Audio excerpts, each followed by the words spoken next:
Feast Week presented by Lowe's.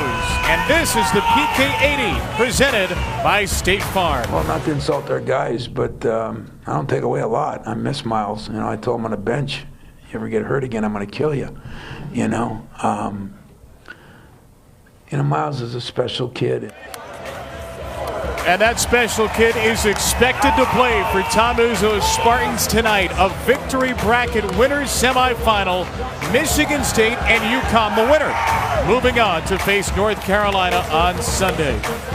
Alongside Sean Farnham, I'm Kevin Brown. Jeff Goodman will join us momentarily. A terrific game tonight that should be bolstered by the addition of Bridges. He did not play last night, Sean. How does he impact this team? A superior athlete that is one of the best finishers around the rim in the college game. He blocks shots. He rebounds so strong.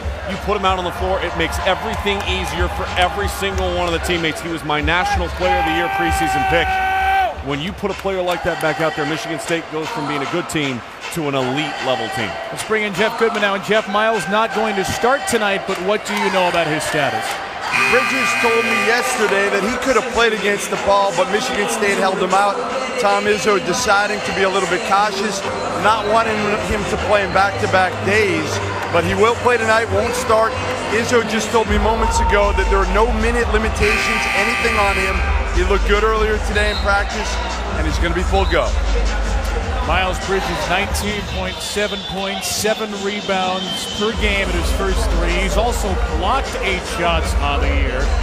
He landed on the foot of Stony Brook's Michael Almonacci Sunday, sprained the left ankle. It has healed quickly, and Bridges will shed the worm up top. And again, not in the starting lineup. Matt McQuaid's taking the spot once again, but we're expecting to see Bridges off the bench for this fourth-ranked Michigan State team. And McQuaid had himself a game yesterday. Career high for him. 20 points for McQuaid for Tom Izzo's Spartans. 547 wins at Michigan State. The Hall of Famer on the Spartan sideline. Green and gold for Sparty, UConn in the gray. David Honora, Jaren Jackson Jr. and McQuaid wins the tip for Michigan State. The Spartans yesterday a 73-51 win over DePaul. For the Huskies a 71-63 win over Oregon. The winner gets North Carolina on Sunday. Out of the first possession, Jackson is held by Tyler Pollard. Officials tonight, Mike Eads, Joe Lindsey, and Jeff Connor. Think about this first possession, like Michigan State was trying to do, get the ball underneath to Jaren Jackson. On the perimeter, that is the strength of UConn. They can defend, they can get after you, but they can't do that. That's one way to get the ball to Jaren Jackson. Off the miss by McQuaid, the 6'11 freshman with the smash. Jackson 13 and 10, a double-double in a win over DePaul last night. Jalen Adams in possession of the ball for UConn, All-American Conference returning guard from last year. Out to Reed Gilbert, a little dipsy-do and swoop for the first 2 here. Gilbert coming off a terrific night, 16 and the Huskies win. But in transition, McQuaid is left open and UConn catches a break on the missed 3. McQuaid 0 for 2 from beyond the arc. And remember, it was McQuaid that came into last night's game just 1 for 10 on the season and then had the breakout performance. Career high for him in points, career high 6 3-pointers in 8 attempts. He's already missed as many tonight as he did yesterday. Gilbert and Adams, a 2-point guard set for UConn. Those 2 along with Larrier, the bulk of the scoring yesterday. This is Terry Larrier, 2 to shoot. Larrier draws iron, but nothing more. The rebound to Joshua Langford. Michigan State, it's a terrific sophomore class with Bridges not starting. Langford, Winston, and Nick Ward. The freshman Jackson has it knocked away. Larrier and Honora were there, and UConn has possession.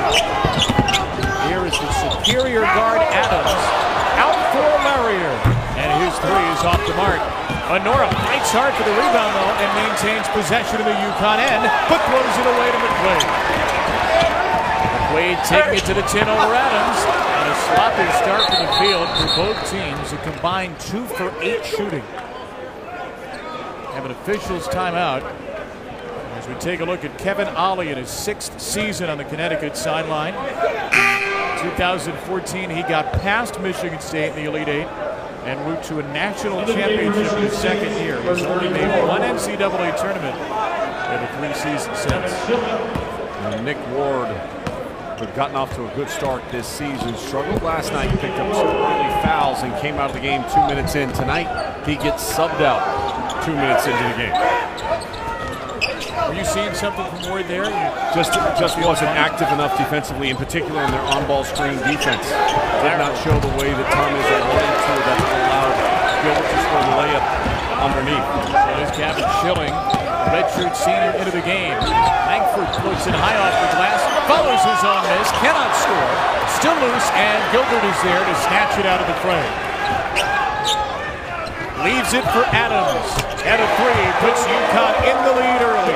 Jalen Adams, a terrific junior from Roxbury, Massachusetts. Gilbert and Adams, such a strong backcourt for UConn. Very good at attacking off the bounce, very good at being physical at the defensive end of the floor.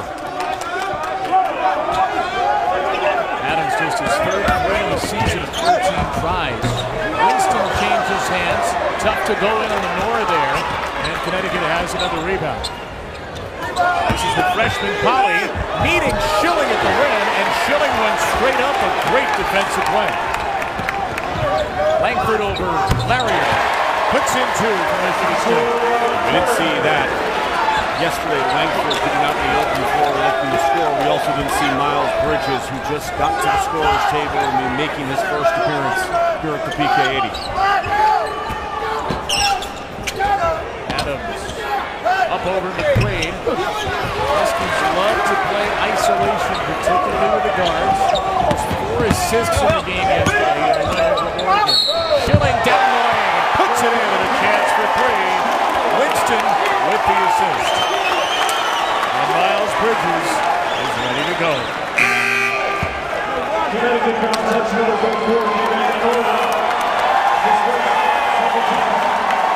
The Spartan crowd behind us, screaming Bridges.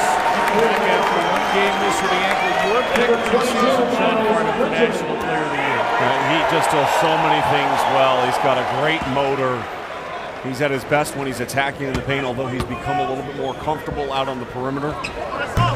His decision turned down the draft. And Bridges thought he got away with one there, the offensive rebound, and he's not arguing it. He just smiles at Mike Eads. That's the push-off on Pollard. Bridges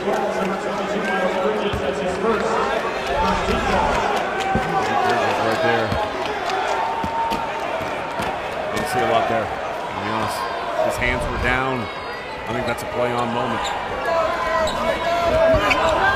Antoine Anderson's been part of the game for UConn. This first ball is picked up by Ward, who gets back in the game.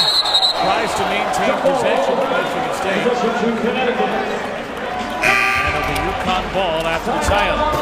Miles Bridges back for the Spartans when we return. ESPN's exclusive presentation of college basketball is presented by State Farm. Talk to an agent today at 800 State Farm. And in part by Want It All from Nike Basketball.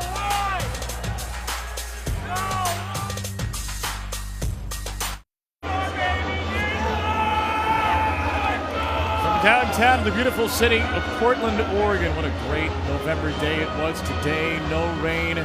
UConn and Michigan State closing out our night of basketball here at the Veterans Memorial Coliseum. Kevin Brown, Sean Farnham, thrilled to be with you and thrilled to see Miles Bridges. Everybody in the world thought Miles Bridges was going to the NBA except for Miles Bridges. He comes back for his sophomore year, and he's on the court after missing 1 game with an ankle injury. Ample opportunity when he went and did his research, and he could have fulfilled a dream to play at the next level, but he wasn't done fulfilling his dreams at Michigan State, and that's the reason for why he came back. He said he wanted to win a national championship. He wanted to be part of something special, wanted to leave a legacy. All of those things he's attempting to do this year for Michigan State. Just got in the game, picked up a foul.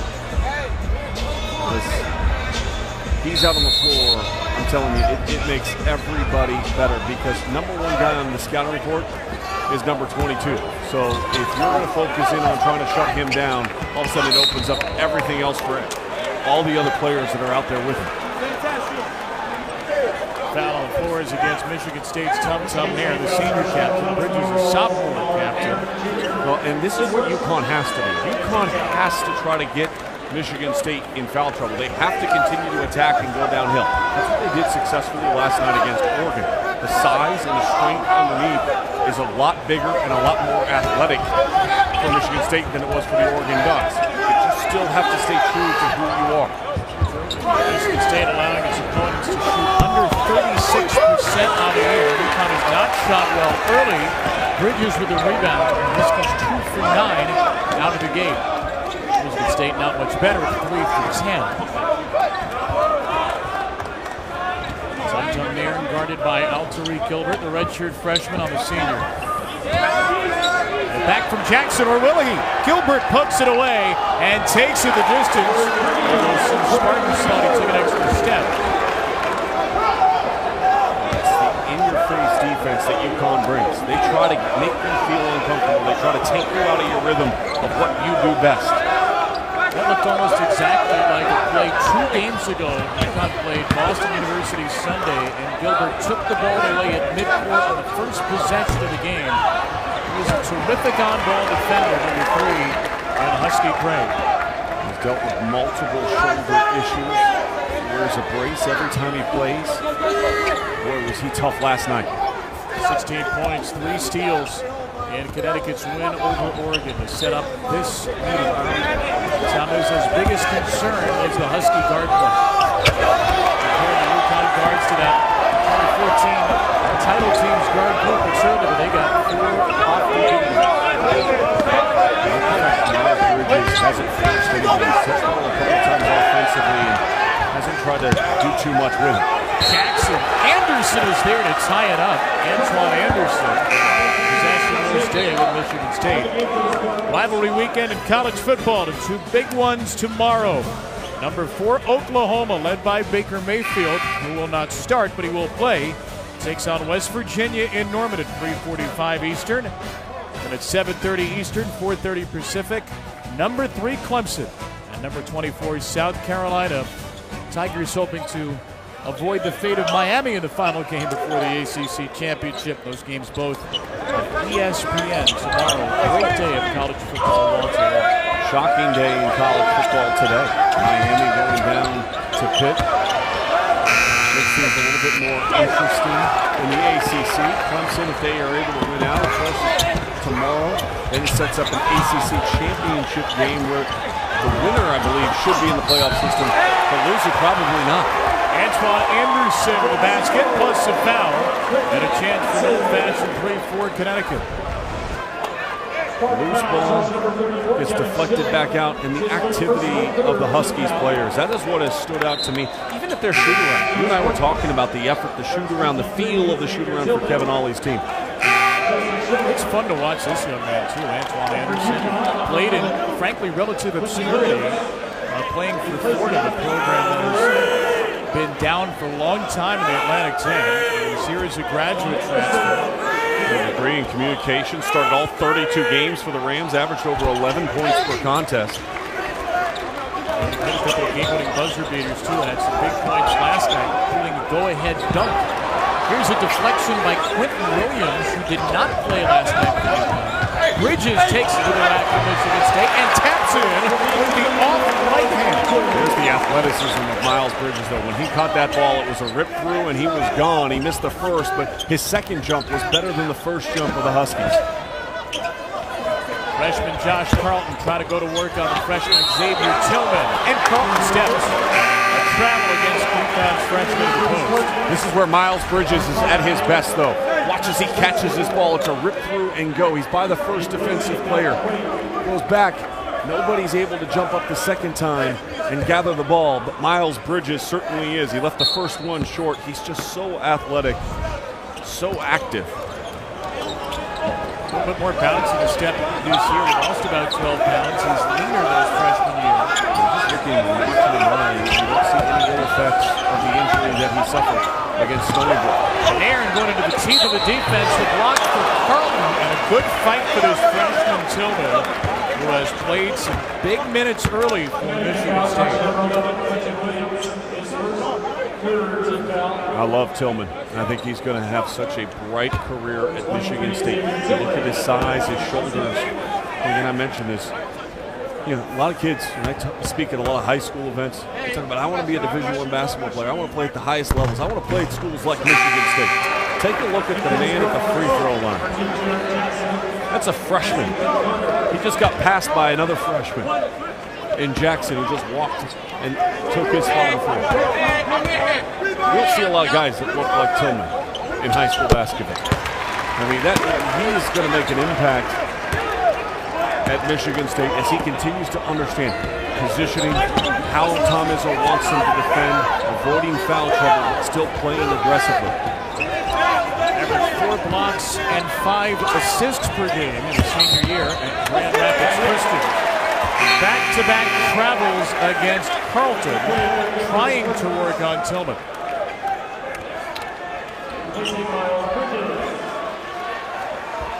On the right side of your screen, we are headed to the half in the motion bracket. Gonzaga, the defending national runners-up, with a 7-point lead over Florida that game, over on ESPN2. The winner there gets Duke. The winner of this one gets North Carolina. In the championship game Sunday. We take a day off tomorrow, so enjoy some football. And we'll get back at it Sunday here at the championship rounds of the PK80. Anderson cross-court feed. Christian Vitale with his first shot attempt. And a high-arcing three bounces into the hands of Winston. Cassius Winston had 8 rebounds yesterday. He finds McQuaid, who is cold to start. Adams to push tempo for UConn, and he is fouled. Adams fouled by Cassius Winston. UConn's lead is 1 in the early going.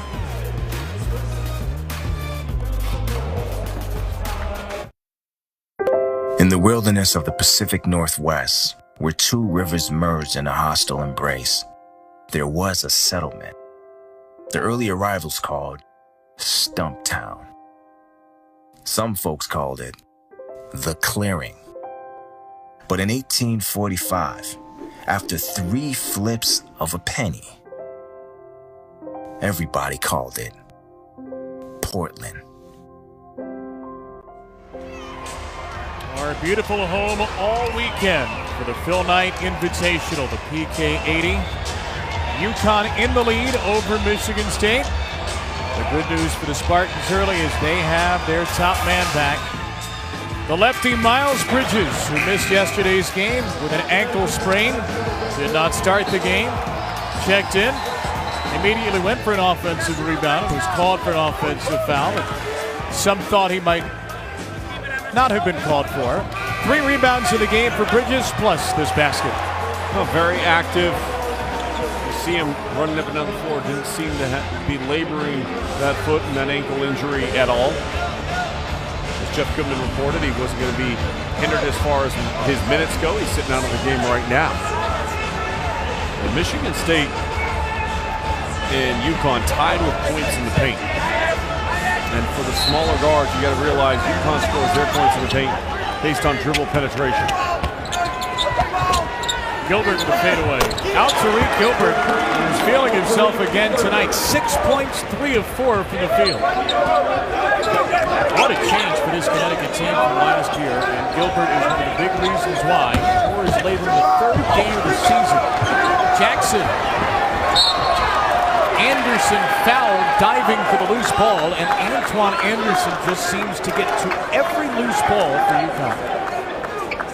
Got to be able to run some better offense right now. Neither team is shooting better than 29% from the floor.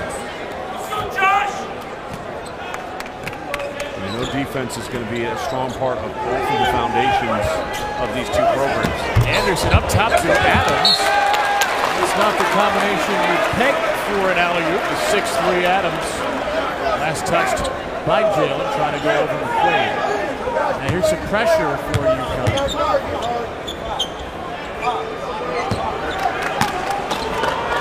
Michigan State has struggled at times this college basketball season with turnovers. Cassius Winston. Way off the mark. That's a quick shot from Michigan State.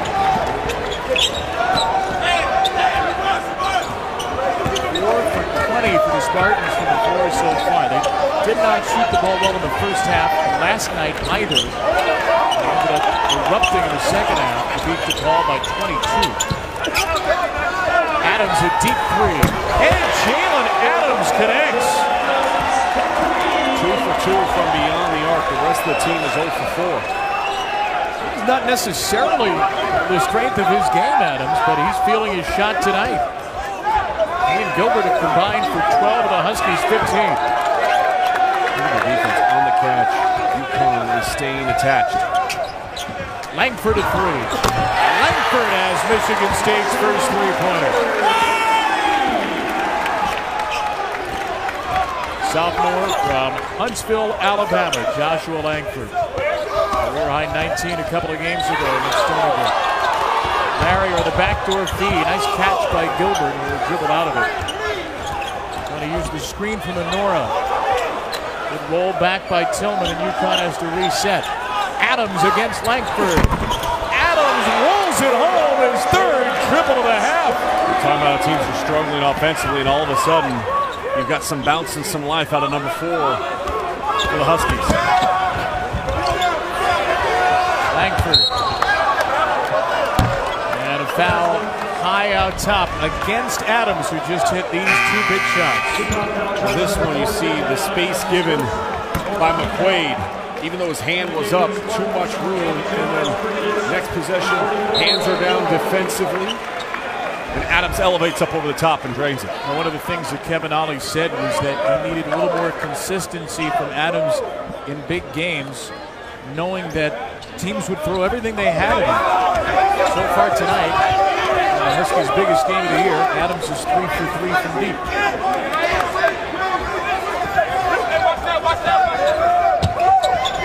Adams trying to work around his screen. Langford a step back. Carton nearly touched that ball before it got to the rim, but he does get the rebound for UConn. Gilbert a pull-up three. And Jackson outlets to Winston. Michigan State loves to push. Winston back from Bridges, who just checked in. And a three for Cassius Winston. Good floor spacing that time. Good decision by Bridges. When he catches the ball, as soon as Bridges catches the ball, everybody on UConn's team is going to freeze just for a second. Is that an underrated part of his game, Bridges' unselfishness with the basketball? I just think he's a smart basketball player. You know, he reads the defense and he'll take what's available to him. That was a simple play. I mean, it wasn't like he did something spectacular, but it's more so just how defenses react to what he's doing on the floor and where he's at all times. Winston, 5 in a row. The sophomore from Detroit. Tom Izzo calls him one of the smartest players in terms of basketball IQ he has ever coached.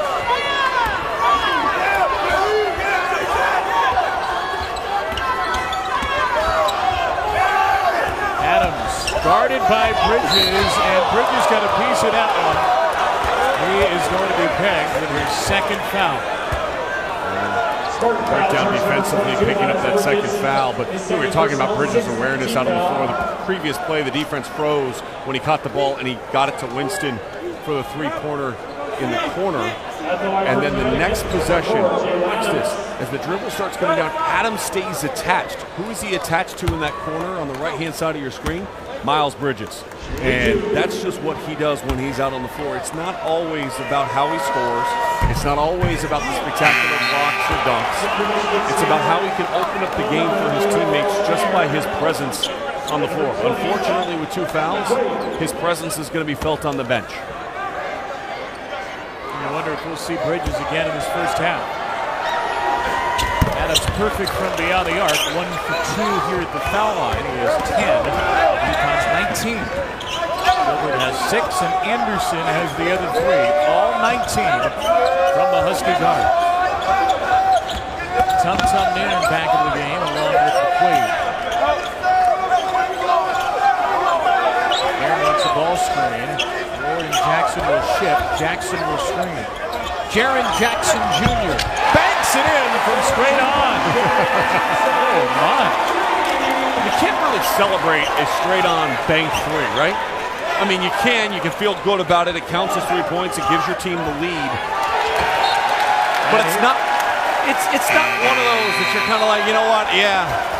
I'm feeling it. My touch is so superior right now. Jaren Jackson, the talented freshman. Whether I like it, whether he meant to or not, guess what? It counts as 3, and it gives Sparty the lead.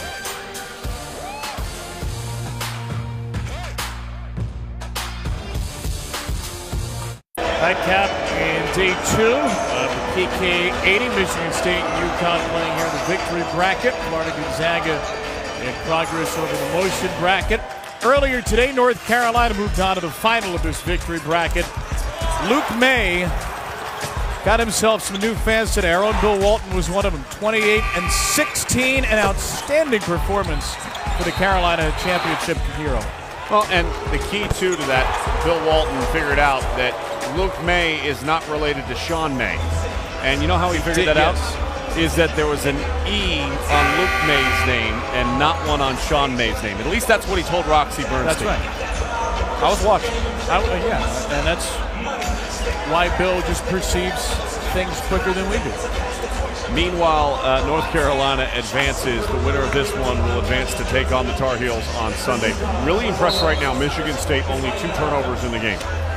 The UConn plays pressure defense. It's been a problem for Michigan State, and so far they've done a nice job taking care of the ball and valuing it. They've averaged nearly 17 per game to start the season. Winston will flip it to Jackson here, operating out of the high post. Winston calls off the Jackson screen. He'll use one from Ward instead. And Jackson, a team high, tying 5 points and a team high 4 rebounds already in this game for the talented freshman. Nice find, McQuaid to Ward just before the buzzer. Nick Ward was a non-factor yesterday. Some early foul trouble, played just 11 minutes, did score 8 points. Mostly a factor later in the game in the second half. The Michigan State well in control. Larrier has not scored yet for UConn, and Jackson sends that one back. That is what a 7'4" wingspan looks like. That's what a very talented freshman that has a very bright future. And if Michigan State is to win the national championship this year, Jaren Jackson's going to have a very, very large impact in that. He can do a little bit of everything and does it really, really well. Adams going to work up over the play. That did not draw the iron. And after a red-hot start, Adams has missed a free throw and a through. Jaren Jackson has such great length, and his wingspan is impressive. A former McDonald's All-American. You and I covered him at the Nike Hoop Summit that actually took place right across the street at the Moda Center, just 27 steps away. Preseason Big Ten newcomer of the year, and I think he's going to not only be the newcomer of the year inside the Big Ten, he's got a chance to be right there in the discussion with the Marvin Bagleys of the world as far as level of importance to team success. Just had a shot blocked, and there's a foul as Larry goes up. A lot of great freshmen in college basketball this year. We lost one in Michael Porter, only played 2 minutes, going to be out for the rest of the year from Missouri. A lot of talk about Marvin Bagley. We've seen some outstanding freshmen that deserve to continue to get more attention. Jaren Jackson is one of them. Trey Young would be another guy I would throw on that list from Oklahoma. He had 33 points and 8 assists today for Lon Kruger in their win. Jackson has taken a seat. So has Winston. That's the second on Cassius Winston, who had 4 fouls yesterday in the Michigan State win. So Winston is on the bench with 2. And Bridges is on the bench with 2. As Michigan State looks to hold on to this first half lead. First point for Terry Larrier, who had 18 to lead Connecticut yesterday. 6'8" transfer from VCU, tore his ACL last year. Has been a big-time scorer. And Kevin, this is where UConn really starts to try to assert itself as far as level of aggressiveness goes. Once it gets into the bonus, they usually do a nice job spacing the floor, driving, and looking for contact to earn a trip to the free throw line. Gilbert nearly went for the steal there. Laid off. Langford on the drive. Langford steps back and scores. And with Bridges out of the game, no Winston. Somebody's going to need to step up offensively, and maybe it's Langford. Adams, Larrier slipping the screen, and a hesitation. A travel fault against Larrier. 6 turnovers against UConn. And Larrier's first turnover, as you mentioned, 0 for 5 from the field. He's got to assert himself. In that time, I think he should have just pulled up and knocked down a shot. If he would have made 1 or 2 shots, I guarantee you he shoots that ball. He doesn't try to put it down. Same sort of thing with Elijah Brown in that first game. And Carter down low to Ward. Ward spinning around and getting the basket over Mamadou Diarra, who did not play for UConn yesterday. Huskies are trying to throw a few different freshmen down low, and Ward has a couple of easy buckets. Just like that, grad transfer in Nora checks back to the scorer's table. We get an offensive foul. They're not going well for UConn right now. That's on Diarra. It was an attempt to screen and then quickly come back with a re-screen. You see him come back and he steps in and makes contact. It was never set. And the big part of that is you've got to be in position and you've got to lock your feet into the ground as a screener. It's up to the ball handler to bring the defensive player to you. If you move as a screener, it's going to get called every single time against you.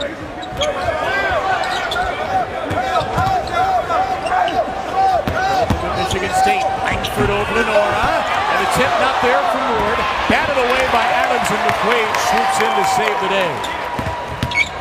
Langford off the push from there. He might have dragged the feet. Kevin Ollie wanted to travel. Ward over Anderson. That's a great matchup for Michigan State, but it did not result in a basket. Defensively right now for UConn, they're laying off of Tum Tum. And they're baiting him to try to shoot the ball. And what that's allowing them to do is clog the lane a little bit more and overhelp on any post entrance. Understand why Nairn did not shoot the ball yesterday. We have here Antoine Anderson has to go over to the bench. Well, Kevin Ollie wanted a timeout, so he called it. Anderson saw it from the deep corner. He called it. They got it. They're trailing by 5.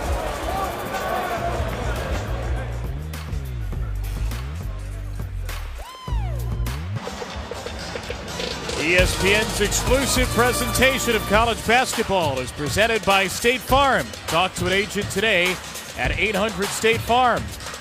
That's commitment right there. And in part by Lowe's. Hurry in today for huge savings on all things winter.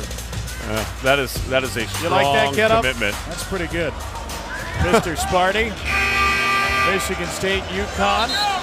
That guy's happy. His Spartans up 5 on the left. Florida, Gonzaga on the right. What a night for college. I tell you what, the first 79 PKs didn't hold a candle to this. This has been an awesome weekend of hoops. You know this is the first one, right? They haven't had 80 of these tournaments. No, what are you talking about?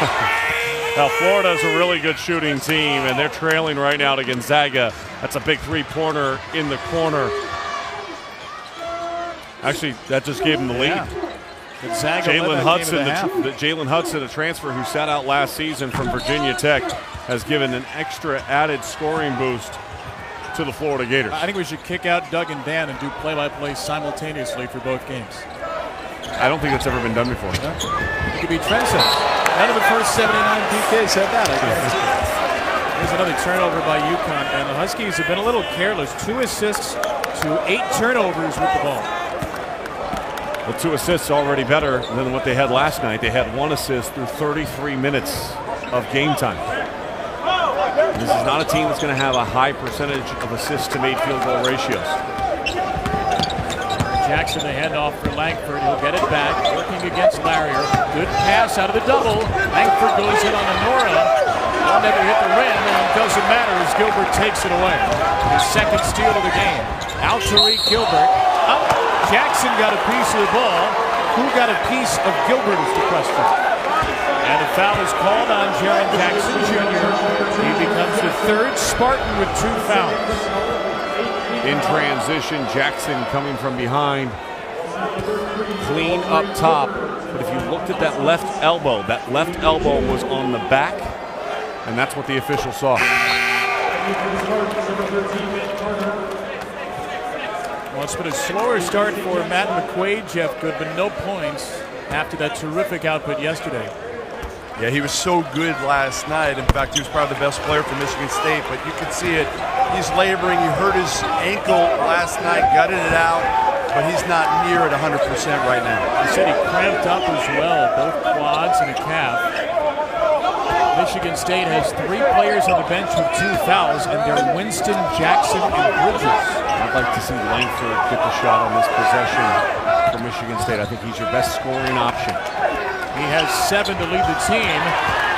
Langford will get it back. Only 2 to shoot. Nairn. And that did not hit the rim. That's a shot clock violation against Michigan State. And just poor awareness that time by Langford. Now, he did get the ball late in the shot clock. It was a lazy pass. Didn't get the shot attempt off, threw it to Tum Tum, and you look at the numbers last night from McQuaid. Everything went his way last night, except for the injury. We saw it late in the game, how hard he was playing, how much he fought through the pain. It's a shorthanded Michigan State team without Bridges, and they are shorthanded now because of foul trouble. Antoine Anderson lost the ball, and McQuaid's bump not called a foul. Another turnover against UConn. 9 turnovers for UConn. And a couple of empty possessions. It's a 3-point game, and you're turning it over at the rate in which UConn has. You've got to have better awareness. Try not to force the issue so much. You drive baseline, you know you're running out of real estate. Huskies are kept in the game by their defense. Michigan State just 11 for 33 as Ward can't connect. Here's Gilbert taking it into the teeth of the defense, and Ward rejects his application. I think it might have been Tum Tum that got that one. Good job in the open floor for defense. And as you go up, no, you're right. It's Tum Tum with the block. And a defensive transition and hustle by Ward, though, to plug the gap is what allowed Tum Tum to get his hands on it. 5'10" senior from the Bahamas, one of the great leaders Tom Izzo said he's ever had. A multi-year captain. Here on the ball right now, and Andrew Gilbert.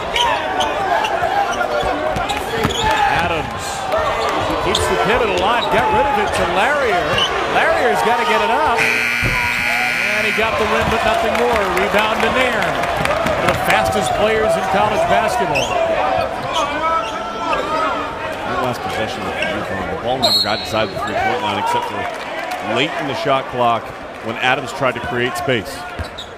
Coming up in the Alfa Romeo halftime report, big days for perhaps the 2 top players so far on ACC's 2 top teams, Marvin Bagley of Duke and Luke May, an amazing start for North Carolina, and a champion crowned in the battle for Atlantis. Spoiler alert, it wasn't Arizona. That's coming up in the halftime report presented by Alfa Romeo. You know, we were talking about the Pac-12 in our last game and how much they've struggled this week. Arizona taking 3 losses in battle for Atlantis.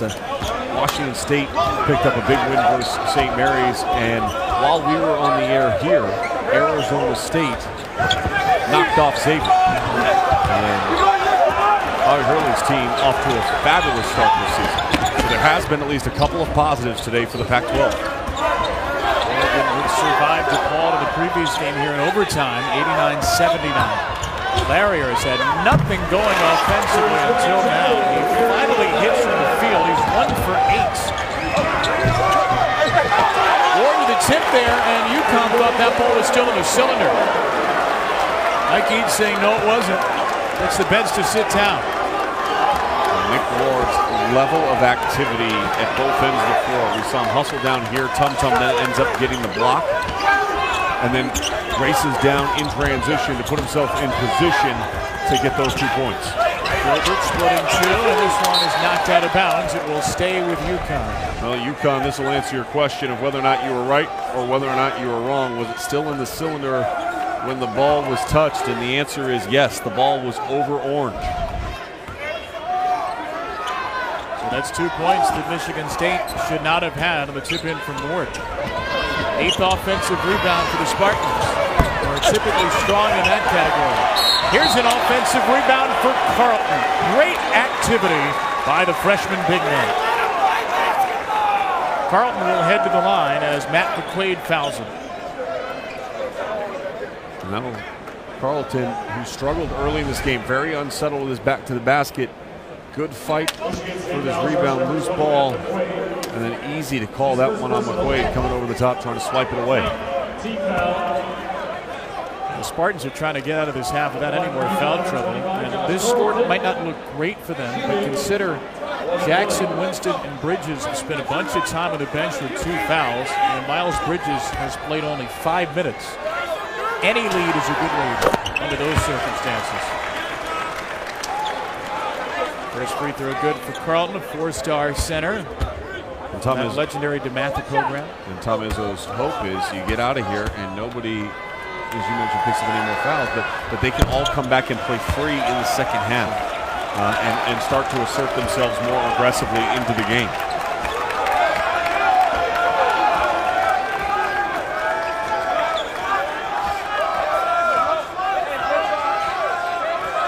Ten minutes for Tum Tum Nairn off the bench, and he will use Michigan State's timeout. Spartans will set up a shot with the lead in the waning seconds of the first half. Halftime is coming up here in the Veterans Memorial Coliseum, just next door at the Moda Center. A good one brewing between 7th-ranked Florida and 17th-ranked Gonzaga. The winner of that game gets Duke. The winner of our game gets North Carolina on Sunday. Spectacular event thus far up here in Portland. What a great city. Great host for this event. You and I, we tried to go to Slappy Cakes today. We tried. And then they said it was 35 minutes, then it became 45 minutes, and then it became 15 more minutes after that. And then I said, let's not eat here. Went to the waffle window instead, and that worked out nicely for us. Push off against Langford. Offensive foul, his first. And UConn should hold the final shot. Kind of get a sense that Tom Izzo might be a little frustrated right now. Easy to that conclusion, Sean. Not quite sure. They call it top flight analyst work right there. They're really reading into a lot of things. The tea leaves told me. Gilbert with 5. Larriers had a cold first half. It continues, and the Spartans' lead is 1 after 20 minutes of play. It was not pretty on either side. UConn shoots 30%, Michigan State 32%. And Miles Bridges played only 5 minutes, not because of the ankle injury, but because of some foul trouble. He picked up a quick one, and then a second foul. We'll hear from Tom Izzo now, who's with Jeff Goodman. Tom, you're up 1 at half. Miles only played 5 minutes, 2 fouls. How's he looked when he's been out there to you? He's fine. You know, he said he's nothing, there's no problem. He's in foul trouble, 2 fouls, as half our team is again. So that's just the way they want it. That's the way they got it.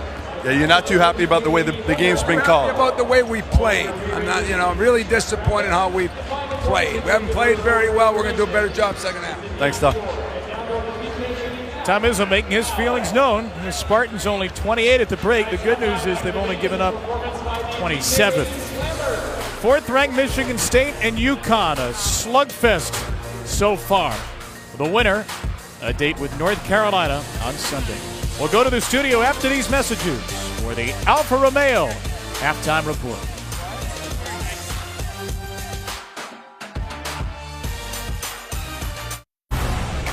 Welcome back to ESPN's Feast Week, presented by Lowe's, and the PK80 presented by State Farm. Michigan State leaves the locker room having scored just 28. They've shot 32% from the field, but they lead, holding UConn to 30% shooting from the field. The winner of this game moves on to the championship of the Victory Bracket Sunday, where they will face North Carolina, lose it to the 3rd place game, also on Sunday against Arkansas. Kevin Brown, Sean Farnham back with you. It has been a close first half. It has not been a particularly great one if you're a fan of offense. These two teams have bogged down, been physical inside as we thought they might. All right, the numbers here, just make it simple for you. I'm not even going to lie. I'm going to read this. 1 of 10 to end the half from UConn from the field. Michigan State, 1 of 9. Offense has not been a big portion of the game so far. Here's big part why. Foul trouble for Michigan State. It is hard to develop any rhythm, any flow offensively when you are consistently changing your lineup, putting guys into different positions. For UConn, They're going to play one-on-one basketball. They're not going to run a lot of sets. They're not going to run a lot of plays to try to get guys open. They're going to use their athleticism to try to get a piece of the paint, and I think that's the big key in the second half. Can they break down the interior of this Michigan State defense? Well, no surprise, Miles Bridges is going to start the second half for Michigan State. Thought that might happen with an ineffective Matt McQuaid, who might still be a little bit hampered. McQuaid started the game. Bridges starts the second half. Only played 5 minutes because of the foul trouble. People underestimate when you get in foul trouble, just what that is consistently doing to you. Yes, at the defensive end of the floor, it can get you to play passive if you're out on the floor. But more importantly, when you're taking guys in and out of offense, how do you find a rhythm? How do you stick with a group of 5 and give them 5 minutes out on the floor together to work through some of the troubled spots that they may be having offensively? Now Tariq Gilbert, a deep 3 at the shot clock's end. And Josh Carlton, who did not start the game, has the offensive rebound for UConn. He is in for Tyler Polley, so each team makes a lineup adjustment to begin the second half. Carlton was very active. A couple of points, couple of rebounds in 9 minutes for the Huskies in the first half. Jalen Adams scooping it underhanded, and Carlton has the ball ripped away by Jaren Jackson Jr. Winston to Ward on the break, and a Spartan strike first to the second. That is just unbelievable show on the defensive end of the floor on that pick and roll situation, and then the big fellow changing ends of the floor, able to score. And Ward lumbering back to get in position on David Anora, who will be called for an offensive foul. Well, what a start to the second half for Nick Ward. On UConn's first possession, they put him in a pick and roll situation. He hard showed, forced him to cut off the court, got back down, scored at the other end, and then absorbed the contact to take the charge. Third foul against UConn's David Anora, who will stay in.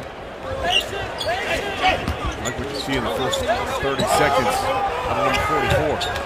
Ward out of the double team. Baseball pass to Langford. Quick touches to Bridges. Miles Bridges misses a 2, and a foul is called against Connecticut underneath.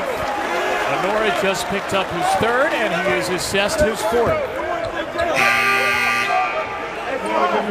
Kevin Ollie didn't want to do this early. He went to this lineup later in the game yesterday. He will bring in Antoine Anderson, 3 guards plus Larrier, who's sort of that guard-forward hybrid, and the 1 big in Carlton. And already a working deficit for UConn as it is, just based on their roster as far as size and length against Michigan State. Now they just got smaller. Cassius Winston, 2 fouls in the first half. Out to Bridges, 3-pointer missed. Offensive rebound, Ward. Over Carlton, score the goal. Well, that gets me excited. We talk about offense. We want to see a rhythm, want to see some flow. You want to see some hustle. Then Nick Ward, he just wants it more right now than anyone else on the floor at both ends. He wants to defend, he wants to rebound, he wants to play aggressively, and that's why he's created opportunities for him in a very short period of time here to start the second half. Johnny has 10.6 rebounds, 4 of those 6 on the offensive end. And the Spartans will tell you he can still work on his defensive rebounding, but offensively he's in the right position more often than not. He grabs a defensive board here, his 7th off the Adams miss. 4 in a row for Michigan State. Ward to begin the second half. Winston a step back, and the Spartans are feeling it early. This is the first time in this game we've had any flow offensively for either team.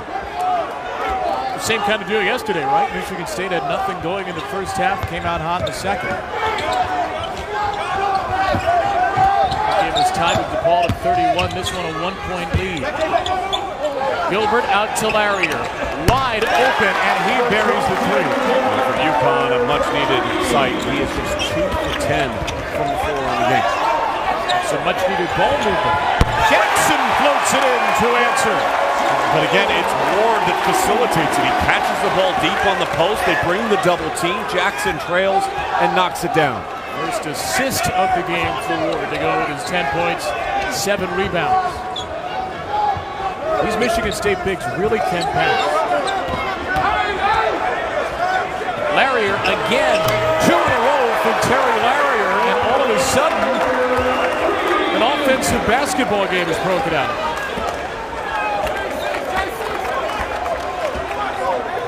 possessions, Michigan State has lost connection with Laird. Huskies lost Bridges. And they will get the possession. You watch the defensive possession, watch the screen. Both guys stay with the ball. The miscommunication, you've got to talk better defensively. You can extend out at least one dribble, but then you've got to either push back or switch on that show on the on-ball screen. 60 points for the starters in this game, only 10 combined for the bench. Adams, rebound down, and Miles Bridges is fourth. Langford, a good spin move, draws the contact. And Antoine Anderson commits the foul. Already 4 fouls in not 4 minutes and a half called against Connecticut. Michigan State has not committed a foul. Remember, we talked about this in the first half, towards the final minutes of just getting to the half and then being able to play free, being able to play aggressive in the second half, and certainly that's what Michigan State has done here in the first 3 minutes plus. Langford 8 of 9 from the foul line this year. Anderson out of the game, replaced by Christian Vitale. Offensive rebound off the miss for Jackson, who just shoves his way in.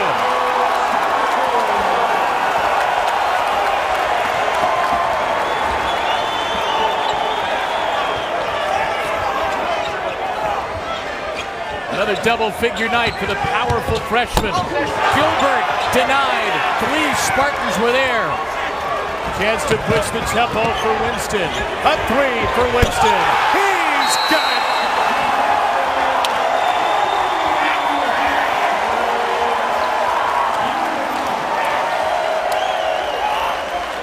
What a start to the second half for Michigan State.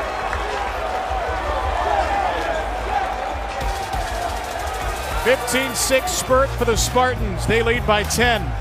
ESPN's exclusive presentation of college basketball, brought to you by Lowe's and by MasterPass, the simple, secure way to pay from your bank, online, and on your phone. Sure looks simple when he finishes. We've got a good one going next door at the Moda Center. Gonzaga has just hit a 3 to lead Florida by 4. Number 17 versus number 7. Somebody's going to lose their first game today. Somebody's going to go on to play Duke on Sunday. That game over on ESPN2. Winner of this game will move on to play North Carolina on Sunday. And you see Josh Perkins on the right-hand side of your screen elevate up off that ball screen. Came out of high school, very highly touted, chose Gonzaga over UCLA. Last year played alongside Nigel Williams-Goss. I think that's really helped him as far as learning how to take that leadership role on and being that lead guard at the college level. And his Gonzaga team, they lost so much from national championship runner-up team last year. Are they undervalued, yes, overvalued, or probably they're undervalued? Because okay. they have guys like Killian Tilly, who is a really good big that just didn't get a lot of minutes last year based on the depth that they had at that position, in particular with Zach Collins, who's now in the NBA. Adams, the floater. That's Marcus Thompson leading. Out for the 1-foot shot. He has 12 points, 4 for 9 for Connecticut. I love what I've seen in Ward, and he's on the bench now. But Jackson, the guy with the ball in his hands right now, has also played well. Combined, both of them have the same numbers, 10 and 7. 20 points and 22 rebounds between the two of them. Assists as well. Winston with 10 points as well. 3 double-figure scores for the Spartans. Winston over Carlton. Couldn't get the 3 to go. The tip falls to Bridges. Second basket for Bridges. And a tip from McQuaid. Active hands. Picked by Carlton, who throws to Adams to keep possession. Good activity for both teams as Adams is fouled by McQuaid. Miles Bridges back for Michigan State, healthy and making an impact. Second chance points for the Spartans, who lead by 10.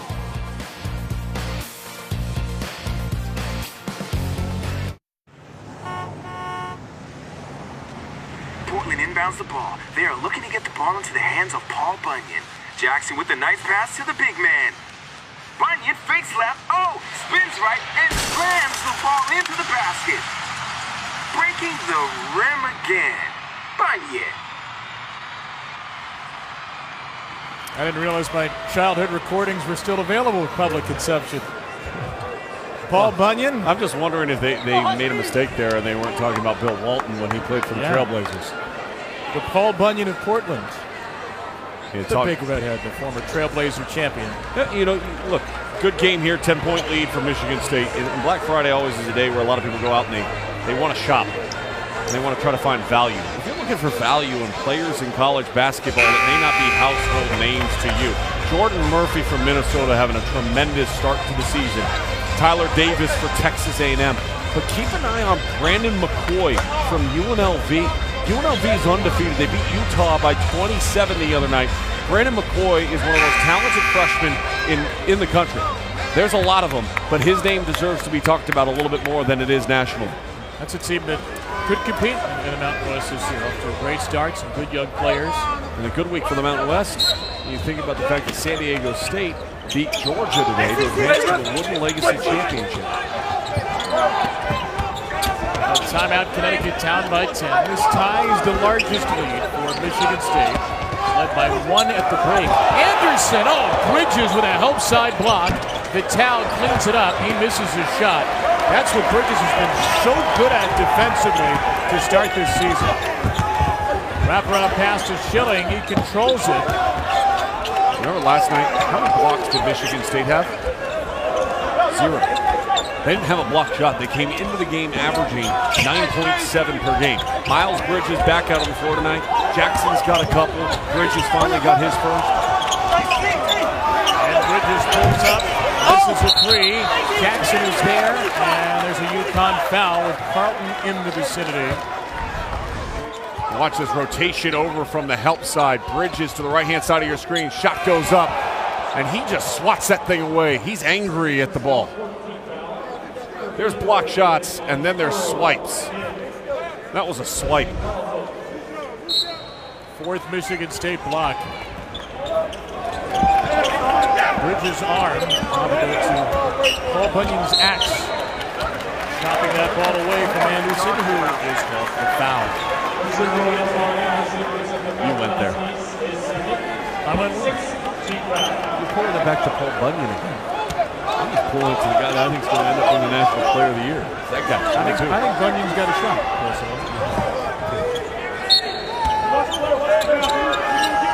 Bridges has played every minute so far this second half. Just 5 minutes in the first, did not start. He picked up 2 fouls.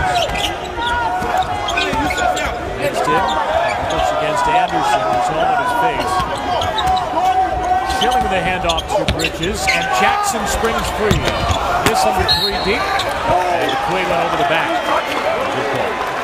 That'll be his 3rd foul. When you think about the PK, and we talked about some of maybe prices, the guys that you're looking for right now that maybe get a little bit under the radar, get a little bit more love in college basketball. That graphic that we showed you, but there's also those players that are playing really, really well. And for a lot of fans that are hanging around the day after Thanksgiving and yesterday, and they're watching hoop, and they're seeing this event and how large it is, they're getting a chance to really see the talent. Luke May and the performance he had from North Carolina, Trey Young, Marvin Bagley, Mo Bamba for Texas. College basketball is a lot of fun this year. This is such a great way to start the season, too, to put some of these showcase teams and players on display for you all and for us to see. Terry Larrier, 2 to shoot. That was a tough one in traffic. Somehow goes down. It's like in football. Do you get excited when Alabama plays Mercer, or do you get excited when Alabama's playing Auburn tomorrow in the Iron Bowl? Go ahead, answer. Alabama plays Auburn. And it's the same thing in events like this. Yeah, UConn versus Michigan State. The winner of this game is going to go play North Carolina. Larrier at 3. And UConn is hoping to make that trip to the championship game of this bracket. And meanwhile, on the other semifinal. It's 78-76. Gonzaga with 35.1 left to go. That game over on ESPN2. Winner of that game gets Duke. What a night for college basketball. Jackson going up strong. The freshman into the body of Honora. Back in the game with 4 fouls. There you go, right side of your screen. Gonzaga hasn't lost since the national championship game. Trying to hang on against Florida. Larry long, and here is Bridges with a rebound for the Spartans. Larry trying to get a push off. It's a nice job of the officials not to fault for that. They get Ward for an offensive foul. Florida's just tied the game over on ESPN2. We're going to step aside. We suggest that you stick with us after the break, but we suggest that you head over to ESPN2 because that's a compelling one too. Great finish in our game, great finish coming up in Florida Gonzaga. Larrier has picked up his game after struggling in the first half. He's found his rhythm. They're going to need a lot more from him if they're going to hope to pull this one out against the Spartans.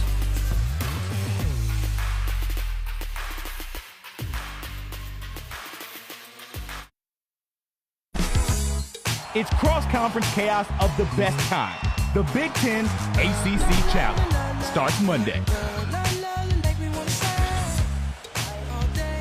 And tonight we are still in the middle of Feast Week.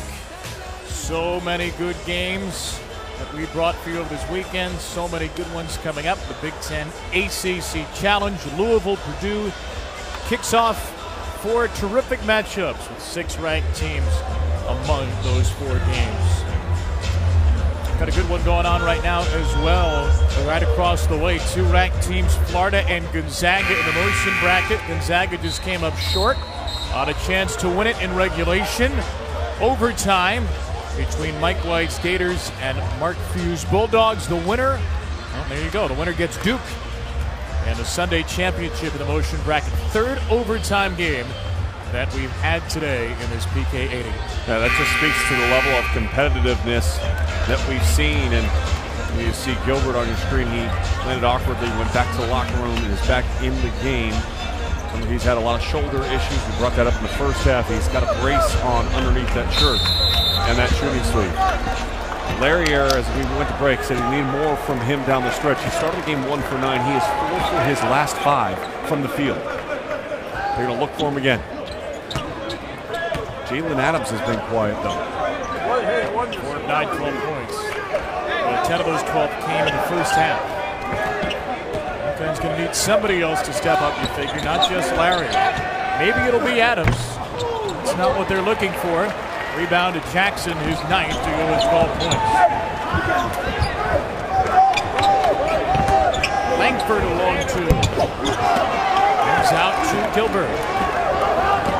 Connecticut push. Answer is no. The Huskies will settle. Guards Larry and Nora. Gilbert the scoop over Nair, and he gets the soft touch. And Gilbert is there to save the ball. Back to Nair. This will give the Spartans some quick numbers. Jackson on the drive in. That's going the other way. Offensive foul, Jaren Jackson. A great job by Gilbert, who had just gotten back into the game. A little crossover. Nobody's there to pinch it off. And he's able to finish up over the top. Then he's active defensively. Almost got the steal. And a good job defensively rotating over to grab the offensive charge. Michigan State sends Jackson to the bench with his 3rd foul. And Carter is on for the Spartans. Aaron in the game for Winston as well. Adams getting position on Langford. Left it on the deck, and Ward is there for the rebound. Tom Nair. Bridges on the blow-by. And an offensive foul called against Bridges. That will be his 3rd.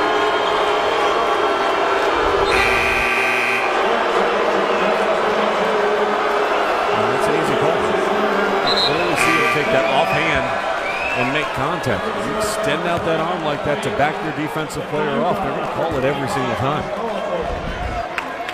McQuaid returns for Michigan State. Bridges and Jackson, in a matter of moments, both sit. There's a door that has been cracked because of the foul trouble. Will UConn walk through it? Gilbert off the mark on a three. Rolled out, and the rebound to Nick Ward.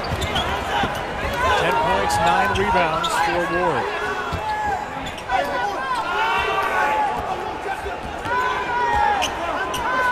Wade in the game with those 3 fouls as well, Chris Martins. Langford got a high ball screen for Ward. Swing it around to McQuaid. Hits his first 3 of the night. That was really good offense. On-ball screen, dribble away, diagonally pass to the corner. Gave McQuaid time to get his feet set and knock it in. Adams on the cut. Carter smothering him. Nice defensive effort by Ben Carter in this game. Anderson free to shoot. Anderson taking it on Carter, and that's a travel.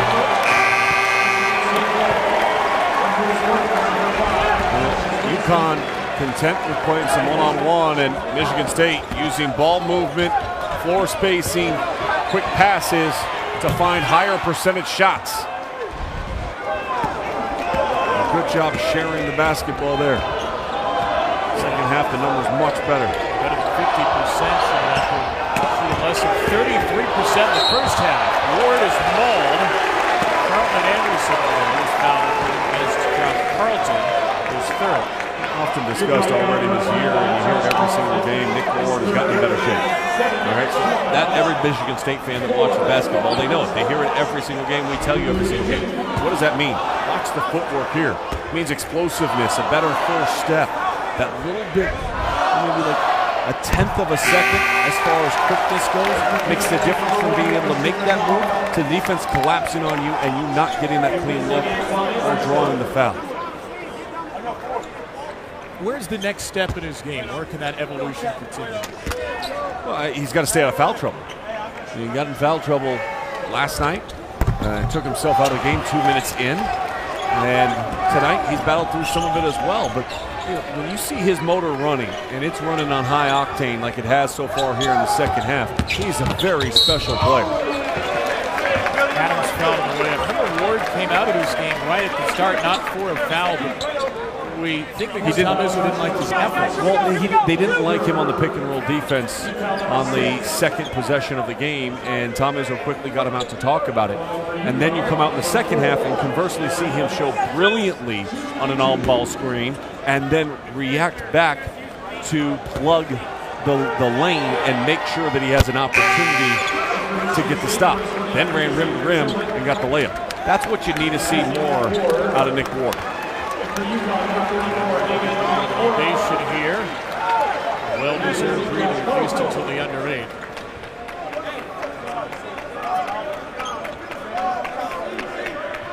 Xavier Tillman back in for Michigan State as Ward under something to himself. One more for Adams, who has 13 points. Now 3 for 4 at the line for Connecticut. Free throw numbers. If this is a close game, you're going to want to look at those. UConn 10 of 11, Michigan State 3 out of 8. Looked like McQuaid traveled right there. Huskies wanted to travel, and I think Michigan State might have caught a break. Zone defense, UConn went to this often last night. Carter finds Winston. Carter again delivers out of the high post into the corner for a 3.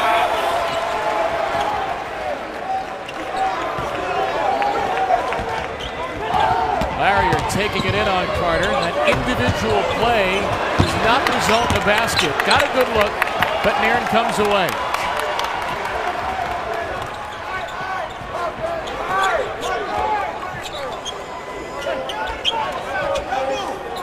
Tum called for the ball right back from Winston. Guarded by Vital. Way with a grimace as he caught that ball. Winston on the cut. And the floater gives Michigan State its largest lead. Two back-to-back great possessions offensively for Michigan State. They're spacing the floor right now, and they've got UConn creating bigger lanes. UConn wants to pressure the ball, so if they're going to extend out beyond the NBA line, that's going to create seams and gaps that they can be attacked. Here's a three for Terry Larrier, his fourth. He's up to 18 points, matching his total from last night's win over Oregon.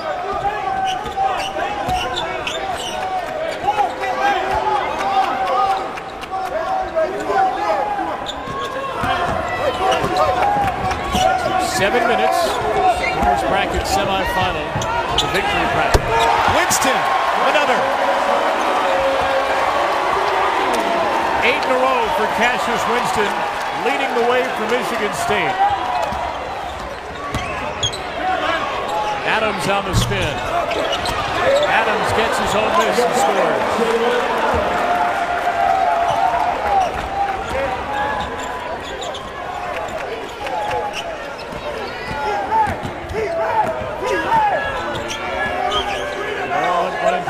Stretch of play here. We've not yet hit the under 8. And some good offensive plays for both teams. Nice find. Winston on the bounce, and Tillman puts it up and in. We'll start to see Michigan State feel more and more comfortable out on the floor. So without Bridges, they have so much talent. We talked about that sophomore class, and we talk about Langford, and obviously Miles Bridges gets a ton of attention, but it has been Winston in the last couple of minutes, whether it be scoring or facilitating the offense. 18 for Adams, meanwhile, as McQuaid starts to feel his stroke, holding it at 2.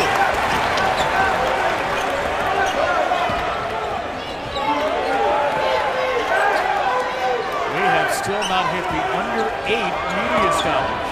Adams, good basketball being played right now. Offensively for both teams. Adams has 20.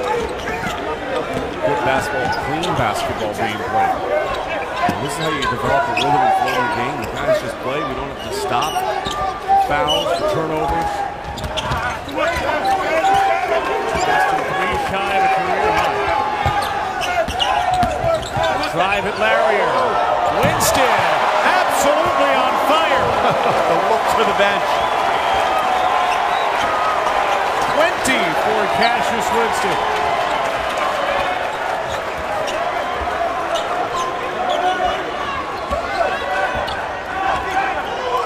Adams is shooting the Larrier screen. Larrier just screamed at him as Adams got around the screen. Gilbert misses a 3. Pulled down by Tillman. Frustration for Connecticut between Jalen Adams and Terry Larrier.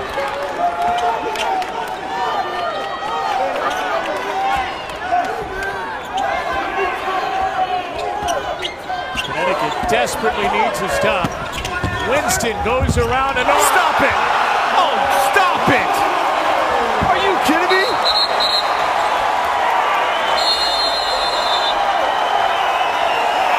We've been sitting on a Winston highlight package to go to commercial break for a good 4 minutes, and every single time I keep telling my producer, can we add that? Can we add that? Because he just has not stopped going for the last 3 minutes. It's been from beyond the arc. It's been a pull-up in the mid-range. A little step back and finish. He had the assist. And then the drive. And the flare. And the flip.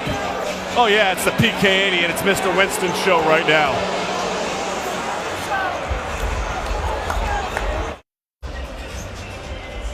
While we're in a timeout on the left side of your screen here on ESPN, on the right side, ESPN2 sees Florida failed to take the lead on a missed free throw. One more to come between the Gators and Gonzaga. The winner of that game in the motion bracket will play Duke on Sunday, and Florida has just taken the lead again. That is over on ESPN2, happening right next door at the Moda Center.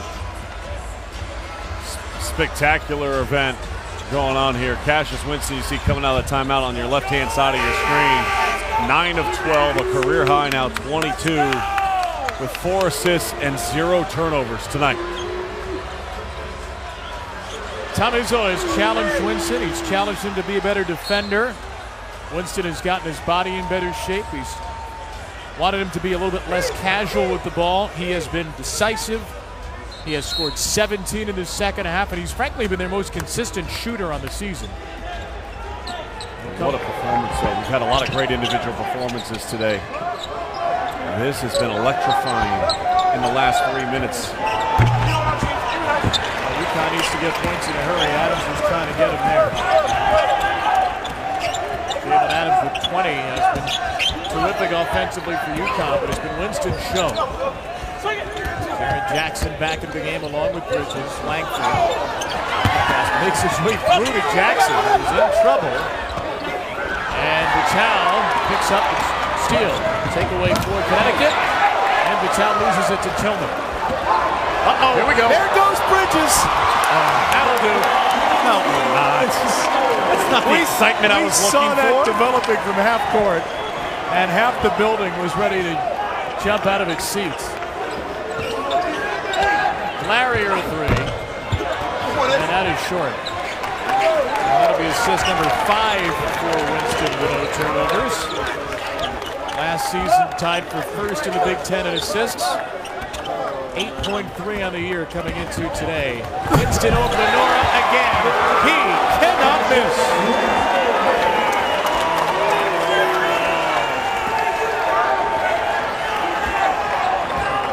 Extending the career high. Scored 21 last December against Northeastern. He has bettered that on a bigger spot. Adams with 22 off the 1-foot floater. The thing about it, too, is he's just been in complete control. You look for guards, and is he forcing the issue, or is everything just simple? Is he keeping it all tight and compact, the offensive end? And when you keep it that way and you're playing free, a lot of good things can happen. Langford to pull up 2.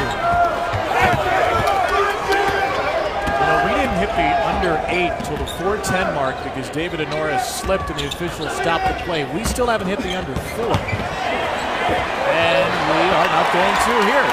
No fouls, no out of bounds, just a good rhythm and flow of basketball right now, particularly if you're a Michigan State fan. Polar opposites from what we saw in the first half. And again, as I mentioned at halftime, a big part of that is when you can avoid being in foul trouble and you can keep guys out on the floor consistently, good things happen.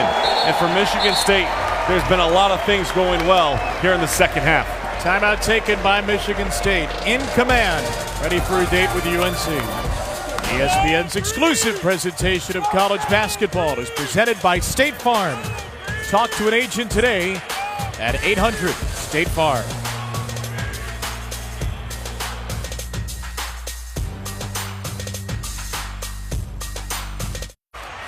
We are inside the event, and it feels like we're inside the Moda Center. Just next door on the right of your screen, Gonzaga is a free throw away from the lead on ESPN. He missed it! Oh, my goodness! We are going to double overtime, or are we? There's 7 tenths of a second. It was a travel. They called a travel. We were in break. Gonzaga scored to take the lead. Chris Gioza had a three-point play for Florida. Then Gonzaga tied it. And this building is going absolutely bonkers. Both teams, coaches, fans, all of us are looking up at the Jumbotron where the Florida-Gonzaga game is being played. I mean, this feels like we're at the NCAA tournament. It's amazing the energy that just popped into this building. Oh, I love it. I mean, this is college basketball. What an event. What a thing to be a part of. Winston inside and Tillman foul. Don't count the foul by Jackson.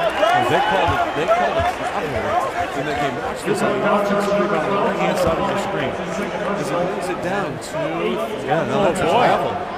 So Gonzaga's going to have a chance, and I think it's going to be about maybe even 1 second left to go on the clock. We'll have to see. Right there, that's the travel, I think. Yeah, 0.9, 1 second. That's what's going to be on the clock. So free throw, meanwhile, for Michigan State. What a heartbreaking way that would be to lose in that game. But Chris Gioza with a great full-court drive and an N1 scoop, reminiscent of what he was able to do against Wisconsin in the Sweet 16, and then the answer right back by Gonzaga. 2 for 2, Xavier Tillman. Michigan State's going to play North Carolina. How much fun will that be? 4 versus 9. Two perennial powers, the defending national champion. We don't know who Duke will get yet, as Antoine Anderson scores for Connecticut. Duke's going to get the winner of this game on your right, which again is on ESPN2 in full. We're going to keep it right here until we get a resolution to that Florida-Gonzaga game. It's up on the Jumbotron right now, and I think most of the folks in the arena have one eye on the game and one eye on the Jumbotron. Career night for Cassius Winston. How about 2 more?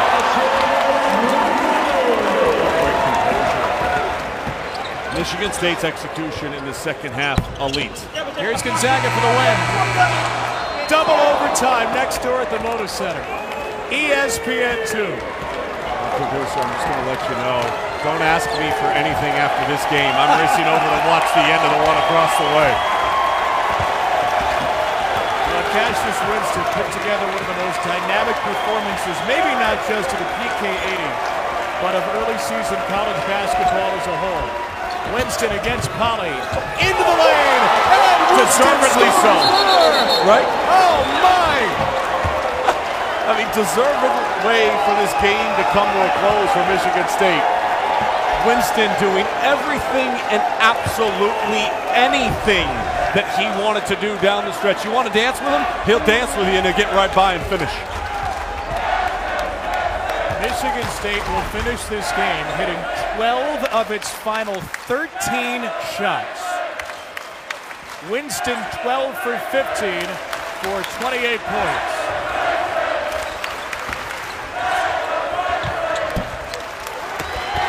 He gets the rebound. Why not? 28 points, 2 rebounds, 5 assists, no turnovers. Take a bow, Cassius Winston. Michigan State and North Carolina. We will see you Sunday.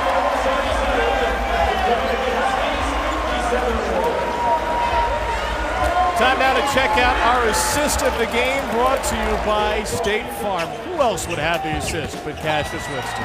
Just a beautiful drop down off the on-ball screen. That was in the midst of Cassius Winston just absolutely taking over this game for Michigan State.